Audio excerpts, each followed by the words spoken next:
One thing that's kind of very useful in understanding the geometry of these nonlinear flows is thinking them as fluids. This has been important from the very start, for example, of classical mechanics. One connection between quantum mechanics and classical mechanics is due to Madelung. He realized that he can interpret Schrödinger equation as a flow in a phase space with some funny so-called quantum potential.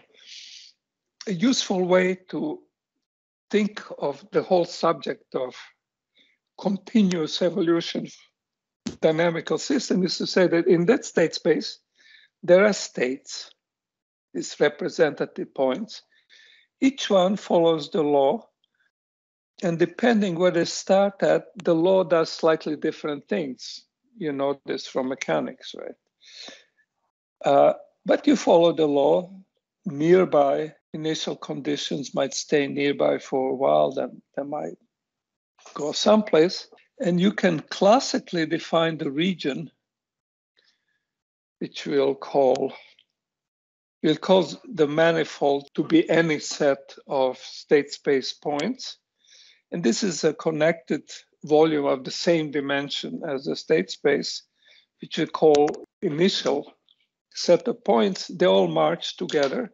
Time t later, this boundary, d-1 dimensional boundary of this set, will map onto a boundary because everything is deterministic. We'll call the result manifold F. And what is manifold F is it's my law acting on every point in initial space, producing the final space. The main thing that makes this fluid dynamics picture so useful is that if you have deterministic law, no point in the flow can be destroyed or split. So every initial condition runs and it cannot glue to the another one because determinism forbids crossing of trajectories, because at crossing you would know whether you have to go left and right. So you can think more profitably, and this is actually a correct way to think about mechanics as well. Not idealized trajectories, but the transport of sets of trajectories or connected neighborhoods. So this is a flow map. I take something and I produce its image someplace. In this setting, you stay within the manifold of what defines a state space. So this is a map of that state space onto itself. So it's a nice kind of map. What it means is, every individual point, if this is time or some other parameter, lands on some other, you measure distances along. Like one natural way is to use ticks in time, but it could be some other parameter. And you have a flow. And it's like ideal Eulerian fluid. It's a nice flow. This does something to the state space, which is profoundly important. So you really have to think of it and accept it. There is a concept in the flow of orbit. Remember, previously I told you something like this, that goes someplace and ends up finite time afterwards. If it's time, it's trajectory. But if you allow yourself to start at x0, go forward in time, and just keep going. And if system has equations that can be inverted, you might be able to go also backward in time.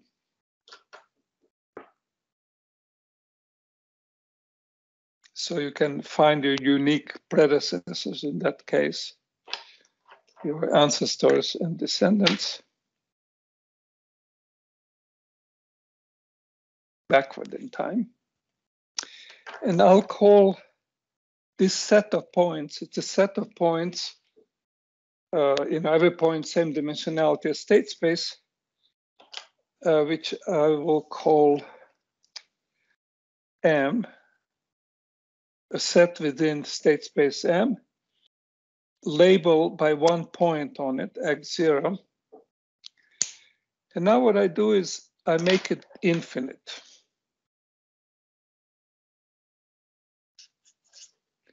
In time, in this parameterization. So let time forward go to plus infinity. I let time backwards go to minus infinity.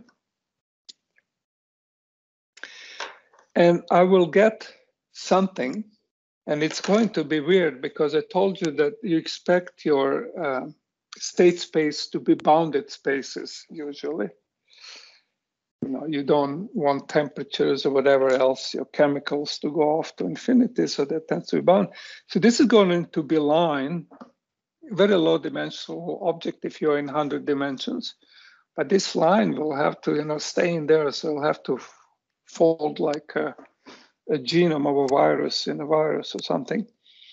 So you will get spaghetti, infinite length. Every point in state space has one orbit associated with it.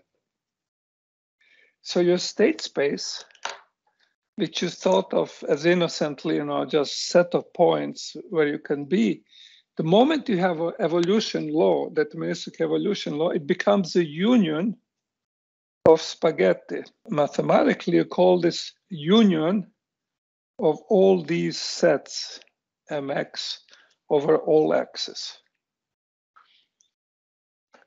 So actually your space is not just a cloud of points like I draw here. It's actually a ball of spaghetti. And every point belongs to a particular strand in it. So the law gives us a geometrical thing. And this spaghetti, each one is distinct. They cannot cross each other. And there is spaghetti every place. State space is just full of it. So state space is a bunch of lines the moment you give a law.